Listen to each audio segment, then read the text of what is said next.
Why does your life sometimes feel like you're moving, but not going anywhere?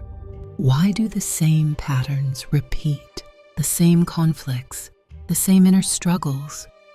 You take action, you try to change, and yet you keep ending up at the same point.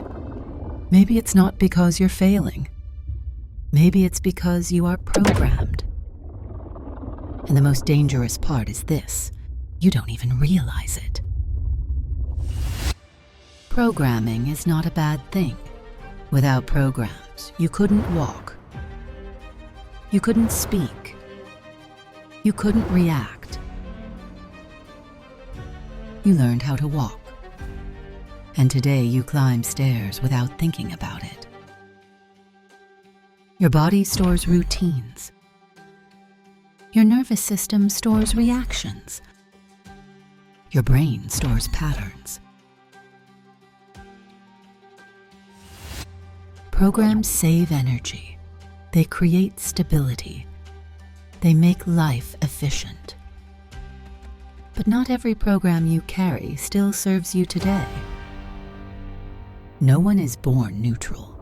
From the very beginning, we are shaped by parents, by kindergarten, by school, by culture, by religion, by society.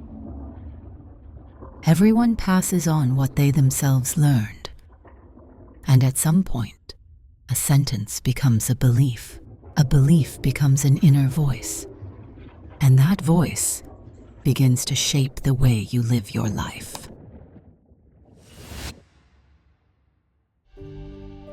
There are programs we absorb so early that we never question them. They don't feel imposed. They feel normal. One of the strongest programs is the performance program. When you grow up believing that time is money, that your value is measured by success, and that if you're not growing, you're failing, your life becomes centered on doing, not being. The result is constant internal pressure, endless comparison, and even when you win, it feels empty. Burnout, loss of meaning, and exhaustion are not accidents. They are predictable outcomes. Another program teaches you that your worth must be earned. If you believe that you are only valuable when you perform, and that mistakes mean weakness, you build an inner system driven by perfection.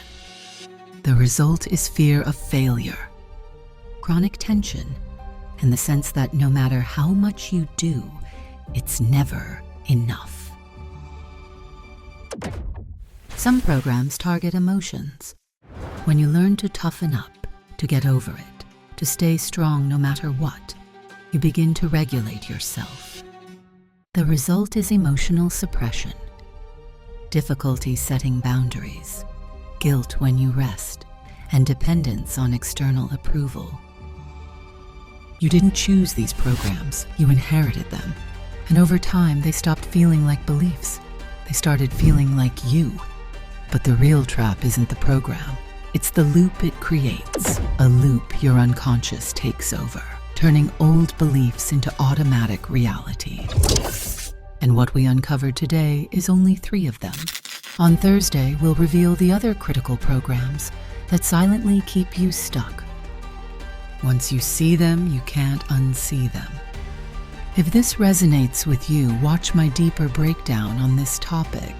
I go much further there.